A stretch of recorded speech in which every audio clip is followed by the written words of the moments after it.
Au cœur des Caraïbes, une île respire encore aujourd'hui au rythme de l'océan qui l'a vu naître. Pour comprendre Porto Rico, il faut remonter le temps jusqu'aux entrailles de la Terre elle-même, jusqu'aux volcans anciens dont les éruptions ont façonné cette terre, et jusqu'aux alizés, cette main invisible et obstinée qui, siècle après siècle, a sculpté ses reliefs et dessiné le tracé de ses côtes. Depuis toujours, ici, la frontière entre la mer et le rivage n'est pas une limite, c'est un commencement, une porte d'entrée vers une histoire qui ne cesse de se réécrire. Il serait facile de réduire Porto Rico à une carte postale, à ses eaux turquoises et ses sables blancs qu'un simple cliché suffirait à capturer. Mais l'île qui existe aujourd'hui porte en elle les strates d'un passé complexe, d'une identité enracinée profondément dans la mémoire collective et d'un quotidien qui, depuis des générations, se négocie sans relâche avec les forces de la nature. Pour saisir ce qu'est devenu Porto Rico, il faut d'abord observer ce qu'elle a toujours été et suivre le fil du temps qui la relie à ce qu'elle est en train de devenir. Vue du ciel, aujourd'hui comme hier, elle apparaît comme un joyau d'émeraude posé sur une immensité bleue. Son littoral, façonné par des millénaires de vagues, alterne plages éclatantes et falaises abruptes battues par les eaux. Son intérieur, une colonne vertébrale de montagnes, c'est peu à peu couvert d'une végétation tropicale si dense qu'elle semble avaler la lumière pour mieux la restituer, transformer. Car la lumière, ici, a toujours eu quelque chose de singulier. Une clarté vive, presque tranchante, qui depuis des générations intensifie chaque couleur, des façades pastel du vieux San Juan jusqu'au vert impossible, presque irréel, de la forêt tropicale d'El Yunque. Une lumière qui semble tout révéler, et pourtant, car le véritable caractère de cette île ne s'est jamais donné à voir au premier regard. Il a fallu du temps, de générations d'hommes et de femmes vivant avec la terre plutôt que contre elle, pour que se dessine ce que l'on pourrait appeler l'âme de Porto Rico. Pour la comprendre vraiment, il faut dépasser le décor et tendre l'oreille vers les rythmes discrets d'une existence façonnée par un isolement à la fois magnifique, exigeant et permanent. C'est l'histoire de ce que signifie, depuis toujours, habiter une petite île perdue dans un océan immense. Revenons à l'instant présent, à ce premier contact que chaque visiteur connaît encore aujourd'hui en posant le pied sur cette terre. La première chose que l'on remarque, la véritable introduction à l'île, c'est l'air lui-même, une étreinte tiède et constante, chargée du sel que la mer y dépose sans relâche et du parfum lard et sucré des fleurs tropicales, hibiscus et frangipanier mêlés. Même dans la fraîcheur incertaine qui précède l'aube, l'humidité demeure une présence tangible, un poids invisible et doux qui se dépose sur la peau et alourdit les vêtements. C'est le souffle même de l'île, une atmosphère humide et nourricière qui dicte depuis toujours le tempo des journées, invitant chacun à ralentir, à se mouvoir avec plus de délibération. Les matins ne commencent jamais par un froid mordant, mais par une chaleur douce et enveloppante, promesse de l'intensité qui viendra avec midi.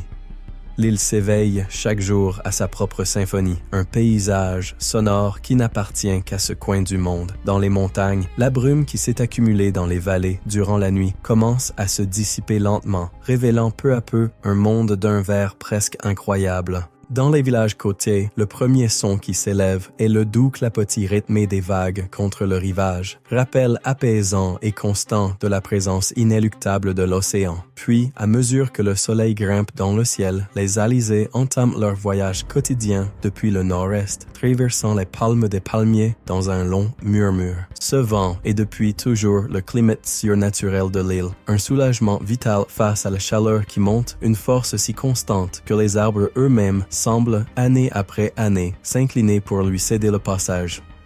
La vie ici s'est toujours vécue en couleur, un festin visuel qui ressemble à une célébration presque défiante de l'existence. Les quartiers forment une mosaïque de maisons peintes de teintes vives et joyeuses. Bleu ciel, orange mangue, rose éclatant, vert citron, des couleurs qui semblent depuis toujours résister au pouvoir décolorant du soleil tropical. Ce ne sont pas de simples choix esthétiques. Ce sont, génération après génération, des affirmations d'un esprit résilient et joyeux. Le monde naturel n'est pas en reste. Les fleurs rouges vifs des flamboyants embrasent les collines durant les mois d'été, tandis que les bougainvillées violettes retombent en cascades exubérantes sur les murs des jardins. Chaque après-midi, depuis toujours, le ciel se livre à un spectacle aussi dramatique que prévisible. D'immenses cumulus blancs, nés de l'humidité de l'océan, s'accumulent au-dessus des montagnes centrales. Leur base vire un gris lourd et sombre, annonçant l'arrivée de la pluie quotidienne. Ce sont les porteurs de l'aguacero, cette averse soudaine et intense qui peut durer quelques minutes ou une heure entière, lavant la poussière accrochée aux feuilles et rafraîchissant l'asphalte brûlant. L'odeur qui monte alors de la terre et des rues, mélange de sol humide et de bitume chaud, est depuis toujours la signature olfactive d'un après-midi tropical. Puis, aussi soudainement qu'elle est arrivée, la pluie cesse et le soleil revient avec une intensité renouvelée, faisant scintiller le monde entier. C'est l'atmosphère de Porto Rico, un monde où les éléments ne sont jamais un simple décor, mais un partenaire actif et constant de chaque instant. Vivre à Porto Rico, c'est vivre depuis toujours dans une conscience intime et permanente du climat. Ici, le temps qu'il fait n'est jamais un sujet de conversation anodine. C'est le principe organisateur central de l'existence quotidienne, un partenaire invisible présent dans chaque projet, chaque décision. L'année ne se divise pas en 4 saisons, mais en 2. Une saison légèrement plus fraîche et plus sèche, de l'hiver au printemps, et une saison plus chaude et plus humide, qui s'étend de l'été à l'automne. Et cette dernière apporte avec elle la possibilité toujours présente et profondément respectée des ouragans. La pluie quotidienne est un rituel fiable, une ponctuation de l'après-midi à laquelle on s'adapte simplement, comme on l'a toujours fait. Le travail en extérieur s'interrompt, les conversations se poursuivent sous les auvents et les vérandas couvertes. Les conducteurs ralentissent, tandis que les routes se transforment en rivières éphémères, et chacun se précipite pour rentrer son linge étendu. Puis, tout aussi vite, le monde réapparaît, ruisselant et rafraîchi, l'air comme lavé à neuf. Ce cycle quotidien est une répétition, à petite échelle, des événements météorologiques bien plus sérieux qui définissent toute la région depuis des générations. C'est la saison des ouragans de juin à novembre qui façonne véritablement l'âme de l'île. Une période de vigilance collective où chaque habitant devient, l'espace de quelques mois, un météorologue amateur suivant les dépressions tropicales qui naissent à des milliers de kilomètres de là au large des côtes africaines, guettant les bulletins météo, discutant les moindres inflexions de la trajectoire projetée d'une tempête. C'est une anxiété partagée, communautaire, bâtie sur les fondations d'une mémoire commune. Chacun ici porte en lui le souvenir d'une tempête passée, celui de l'ouragan Hugo de George, et plus récemment, l'événement qui a marqué toute une génération, l'ouragan Maria. Ce ne sont pas de simples phénomènes météorologiques. Ce sont des repères générationnels, des récits de perte et de survie transmis d'une génération à l'autre, tissés dans la trame même de l'identité insulaire. Se préparer à une tempête est un rite communautaire et intergénérationnel. Il commence des semaines avant qu'aucune menace précise ne se dessine, par l'élagage des arbres et le dégagement des cours. À l'approche d'une tempête, les préparatifs s'intensifient. Les maisons, ici, ont été bâties pour cette réalité, avec souvent une construction en béton massif et des volets traditionnels que l'on peut fixer rapidement, transformant la maison en véritable forteresse. Les jours précédant un possible passage à terre sont empreints d'une énergie calme et concentrée. De longues files patientes s'étirent devant les stations-service et les quincailleries. Les rayons des supermarchés se vident d'eau, de piles, de conserves de viande, de crackers. On remplit les baignoires pour disposer d'eau non potable. On scelle les documents importants dans des sachets plastiques. C'est une danse d'autosuffisance méthodique, répétée depuis toujours. Quand la tempête frappe et que le courant s'éteint, comme cela arrive presque immanquablement, l'île bascule dans une autre réalité. Le mugissement du vent devient le seul son perceptible, une force élémentaire et terrifiante qui semble ébranler les fondations mêmes du monde. À l'intérieur, les familles se retrouvent, repliées sur elles-mêmes, coupées du monde moderne. La vie se simplifie. On se rassemble dans la pièce la plus sûre de la maison, on partage la nourriture avant qu'elle ne s'abîme, on joue à des jeux de société à la lueur des bougies, on écoute les nouvelles sur des radios à piles. Les lendemains d'une tempête majeure révèlent la véritable force de la communauté. Avant même que les secours officiels ne puissent arriver, les voisins sont déjà dehors, machettes et tronçonneuses à la main, dégageant les arbres tombés en travers des routes. On prend des nouvelles des personnes âgées, on partage le courant produit par le seul générateur encore en marche. On met en commun ce qu'il reste de nourriture pour préparer. Dans de grandes marmites sous des réchauds à propane, une soupe ou un sancocho collectif. Ce cycle de préparation, d'endurance et de reconstruction est tissé dans la trame même de la vie portoricaine depuis des générations, nourrissant une résilience profonde et une compréhension pratique presque instinctive de la puissance immense de la nature. loin de l'effervescence cosmopolite de San Juan. Le véritable tempo de l'île se révèle dans les petites villes côtières qui parsèment son littoral, où l'existence est demeurée, au fil du temps, indissociable du rythme de la mer. La journée commence avant le lever du soleil, quand les pêcheurs artisanaux prennent le large, leurs silhouettes se découpant sombres contre les premières lueurs de l'aube. Leur savoir ne vient pas des livres, mais se transmet de génération en génération. Une connaissance intime des courants locaux, des phases de la lune, des lieux secrets où le poisson abonde. Le port demeure, comme il l'a toujours été, le cœur de la ville, un lieu de travail, de communauté et de contemplation silencieuse où la pêche du jour est débarquée, nettoyée, vendue, souvent directement aux habitants et aux restaurateurs. La routine matinale de ces villes n'a rien de précipité. Elle reste profondément sociale. La panaderia du quartier est le premier arrêt, un lieu pour un café fort et sucré, accompagné d'un pain de agua encore tiède. Les conversations y sont familières, un doux échange de nouvelles, de plaisanteries et de salutations entre des gens qui se connaissent depuis toujours. Après la boulangerie, l'étape suivante est souvent la Plaza Publica, la place du village. C'est là, depuis toujours, que bat le centre de la vie locale, généralement ancré d'un côté par une église catholique, de l'autre par la mairie. Dans la fraîcheur du matin, les anciens se retrouvent sur les bancs à l'ombre pour refaire le monde, discuter politique et baseball, tandis que les parents surveillent leurs enfants pourchassant les pigeons sur la place. La vie avance ici à un rythme humain, dicté par le soleil et la chaleur. Les heures de midi invitent à un tempo plus lent, un temps pour le repos ou pour le travail à l'ombre. Les rues mêlent l'ancien et le nouveau, une pharmacie moderne voisinant avec une quincaillerie familiale, une ferreteria qui tient boutique là depuis des générations. L'économie locale repose sur ces petits commerces et sur le Colmado, cette épicerie de quartier qui fait aussi office de bar et de club social, un lieu où l'on peut ouvrir une ardoise, se tenir informé des derniers ragots du village et partager une bière fraîche avec un voisin après une longue journée de labeur. Le paysage sonore est celui immuable de la vie locale, le chant lointain d'un coq, le rythme d'une salsa s'échappant d'une porte ouverte, les rires des enfants qui jouent dans la cour de l'école. C'est une vie qui se déroule loin des brochures touristiques, un monde de routines simples et fiables, ancré dans un sens profond du lieu et un lien puissant à la mer. Vivre sur une île, c'est entretenir depuis toujours un rapport fondamentalement différent avec le monde. L'océan n'est pas un simple élément du paysage, c'est une présence constante, structurante, une source de beauté immense, de subsistance, de loisirs. Mais c'est aussi un mur bleu et infini qui sépare de tout le reste du monde. Ce sentiment d'isolement, que l'on nomme ici insularismo, est un courant discret mais puissant qui traverse l'âme portoricaine depuis des générations. Il nourrit un sens aigu de l'autosuffisance et une identité locale farouche, ce sentiment du nous, ici sur l'île, face au monde extérieur.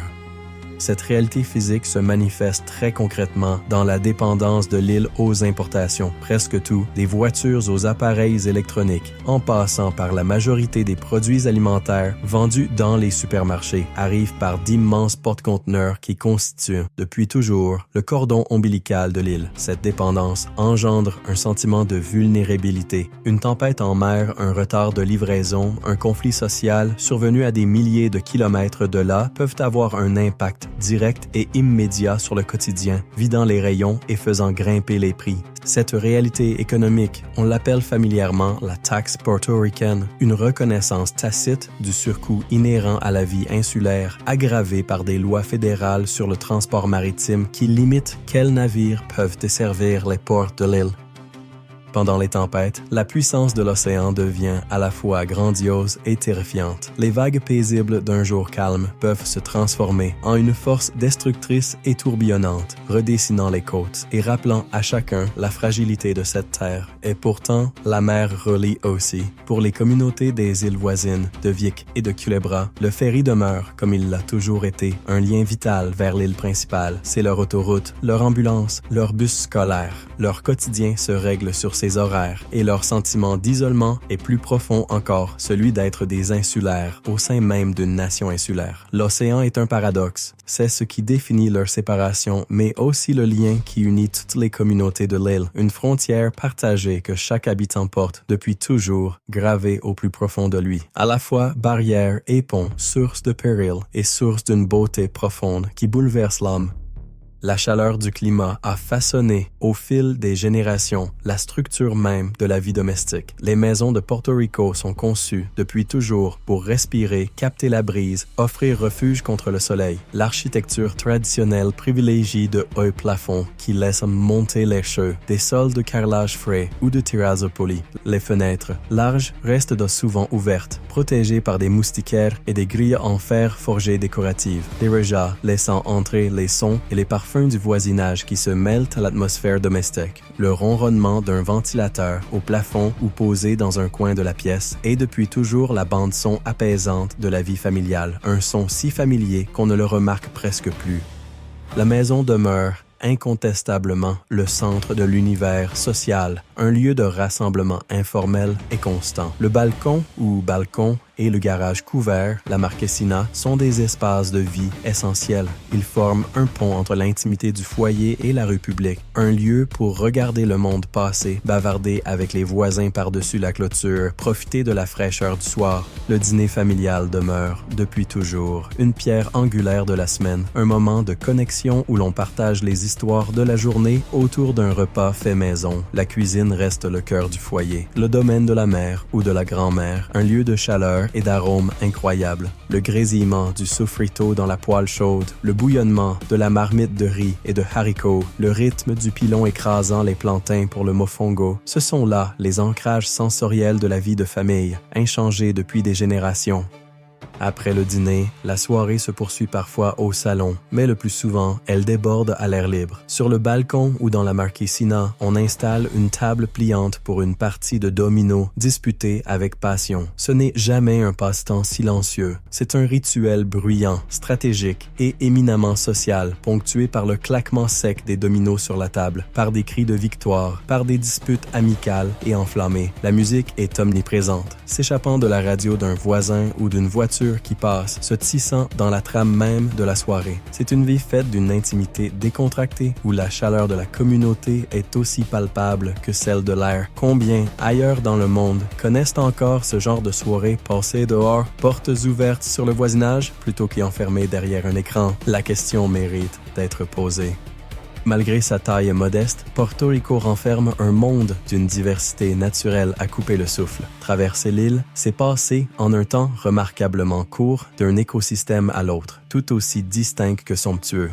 Le voyage commence souvent sur la côte, sur des plages qui vont du sable doré et battu par le surf du nord et de l'ouest, aux eaux calmes et turquoises du sud, jusqu'au sable noir d'origine volcanique du sud-est. En remontant vers l'intérieur, les routes commencent à grimper dans la Cordillera centrale, l'épine dorsale montagneuse de l'île. Là, l'air se rafraîchit et le paysage se transforme en une tapisserie de collines verdoyantes et abruptes, de petites plantations de café, de villages qui semblent, depuis toujours, à 1000 lieues de la côte. C'est le campo, la campagne, le cœur battant de l'île, un lieu de tradition profonde et de beauté silencieuse. Au nord-est se dresse El Yunque, l'unique forêt tropicale humide du système des forêts nationales des États-Unis, un monde d'humidité perpétuelle et de vie foisonnante. Une canopée dense emplie du bruit des cascades et du chant incessant à deux notes de la grenouille coquille endémique de l'île. Les nuages lourds de pluie qui se forment au-dessus de ces sommets sont, depuis toujours, la sève même de l'île, nourrissant les rivières qui dévalent jusqu'à la mer. En contraste saisissant, le sud-ouest abrite la forêt sèche de Guanica, réserve de biosphère reconnue par les Nations Unies. Là, sous un soleil plus intense et plus dur, le paysage se compose de cactus, de broussailles, d'arbres tordus adaptés à la sécheresse. Au nord, une région karstique unique, ses collines calcaires spectaculaires. Les mogotes s'élèvent depuis les plaines côtières comme d'immenses meules de foin verdoyantes. Ce paysage d'un autre monde dissimule l'un des plus vastes réseaux de grottes de la planète. Cette variété incroyable, concentrée sur une île de 150 km de long à peine, est depuis toujours une source de fierté immense. C'est aussi le terrain de jeu de l'île. Les week-ends se consacrent à l'exploration, une randonnée vers une cascade cachée, une plage isolée à découvrir, une route pittoresque à travers les montagnes avec un arrêt en étal au bord de la route pour des fruits frais ou une eau de coco glacée. Ce lien quotidien et profond avec la nature n'est pas un simple loisir. C'est, depuis toujours, une part fondamentale de ce que signifie être portoricain. À la tombée du jour, l'île se métamorphose, comme elle le fait depuis des générations. La chaleur intense de la journée se dissipe, laissant place à un air doux, tiède, parfumé. C'est le moment où commence la véritable bande-son de l'aile, le chœur mélodieux et aigu du coquille. Selon une légende taïno, cette minuscule rainette serait un don des dieux et son chant une promesse que l'île est en sécurité. Un son si omniprésent, si intimement lié à l'identité du lieu que pour tout Portoricain, qu'il vive sur l'île ou loin d'elle, c'est le son même du foyer. La nuit vibre du bourdonnement des insectes, une symphonie douce et constante. Après une averse, l'air s'épaissit de l'odeur de la terre mouillée, de l'asphalte humide, du jasmin nocturne en fleurs. Par une nuit claire, loin des lumières de la ville, le ciel devient une voûte étoilée, vertigineuse et éblouissante. Lors d'une coupure de courant, un apagon, ce spectacle céleste se fait plus éblouissant en cours, rappel humble et magnifique d'un monde bien plus vaste que l'île elle-même. Les soirées, ici, sont depuis toujours un temps de communauté. On se retrouve sur les balcons, l'eau à l'eau doux d'une simple ampoule, éclairant les visages qui parlent et rient. Les voix se mêlent à la musique d'une maison voisine et au chœur incessant des grenouilles.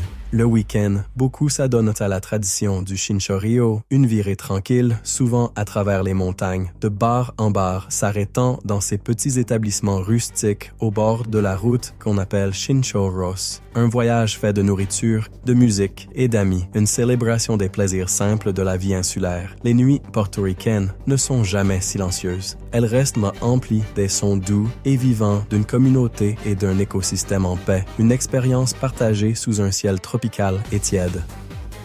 Mais cette vie de chaleur et de beauté demeure, depuis toujours, indissociable d'un ensemble de défis profonds et persistants. L'isolement même qui a façonné une culture aussi singulière engendre aussi ses plus grandes vulnérabilités. Le réseau électrique de l'île, notoirement fragile, reste un système complexe et vieillissant, sujet à des coupures fréquentes. Ces apagones font, depuis des années, partie du quotidien de manière frustrante, perturbant le travail, l'école, les petits conforts du foyer. La dépendance aux biens importés maintient un coût de la vie élevé. Un litre de lait, une voiture, des matériaux de construction, tout porte le poids ajouté d'un long voyage à travers l'océan. Cette pression économique demeure une source de stress constante pour de nombreuses familles et alimente l'une des réalités les plus douloureuses de l'île, l'exode des cerveaux. Depuis des générations, de jeunes portoricains diplômés quittent l'île pour le continent américain en quête d'opportunités que leur terre natale peine à leur offrir, formant une diaspora de plusieurs millions de personnes qui restent profondément attachées à une île où elles ne peuvent plus vivre. Au-dessus de tout cela plane, chaque année, la menace des ouragans. Le souvenir des tempêtes dévastatrices reste gravé dans la conscience collective, rappel puissant de l'exposition de l'île à la puissance brute de la nature. Et sous nombre de ces questions pratiques persiste la question non résolue et profondément clivante du statut politique de l'île.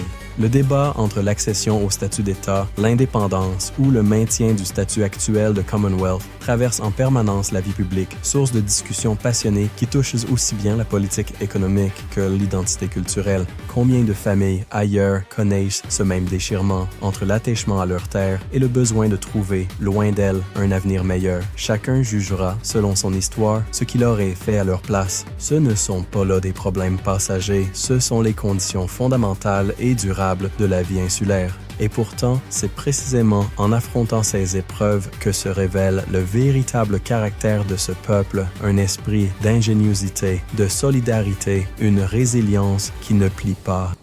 Dans un monde de mobilité globale, où les opportunités se trouvent souvent ailleurs, une question demeure, aussi vieille que l'île elle-même. Pourquoi reste-t-on? Et pourquoi tant de ceux qui partent rêvent-ils un jour de revenir? La réponse ne se trouve ni dans l'économie, ni dans la commodité. Elle se loge dans le cœur, dans un tissu de liens aussi solide qu'invisible.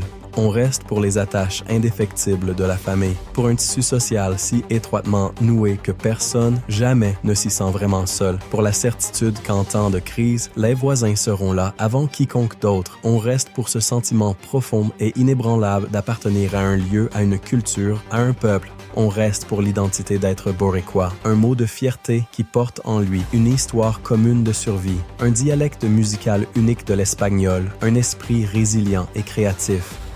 On reste pour ce rythme de vie plus lent, pour cette chaleur qui n'existe pas seulement dans le climat, mais dans chaque interaction quotidienne entre les gens, le sourire facile, la salutation improvisée, l'invitation spontanée. Et par-dessus tout, on reste pour ce lien spirituel profond avec la terre et la mer elle-même. Ce n'est pas simplement un endroit où l'on vit, c'est une part de ce que l'on est. Le paysage se grave dans la mémoire. Le chant du coquille habite l'âme. Le rythme de l'océan coule dans le sang. On reste pour les ancrages sensoriels du foyer, le goût d'une mangue mûre cueillie sur l'arbre du jardin, l'odeur de la terre après l'averse, la sensation de l'eau tiède des Caraïbes sur la peau. C'est un attachement affectif qui pèse plus lourd que les difficultés du quotidien. Un sentiment d'appartenance puissant, profond et irremplaçable. Et l'on peut se demander, en écoutant ces mots, ce que chacun de nous choisirait à leur place entre la sécurité d'ailleurs et la chaleur d'un lieu qui vous appelle par votre nom.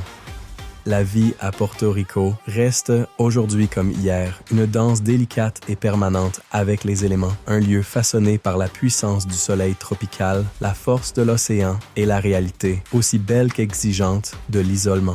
Ici, le rythme de la vie n'a jamais été imposé par l'horloge, mais guidé par le retour constant des saisons, l'arrivée quotidienne de la pluie, la présence immuable de la mer. C'est un témoignage vivant de la force de la communauté, de l'endurance d'une culture, du besoin humain le plus profond, celui d'avoir un lieu à appeler foyer. Dans ce petit coin des Caraïbes, les tempêtes continueront de venir, comme elles sont toujours venues. Les défis persisteront, comme ils ont toujours persisté. Mais la chaleur, la musique et l'esprit indomptable de cette île, eux, resteront toujours.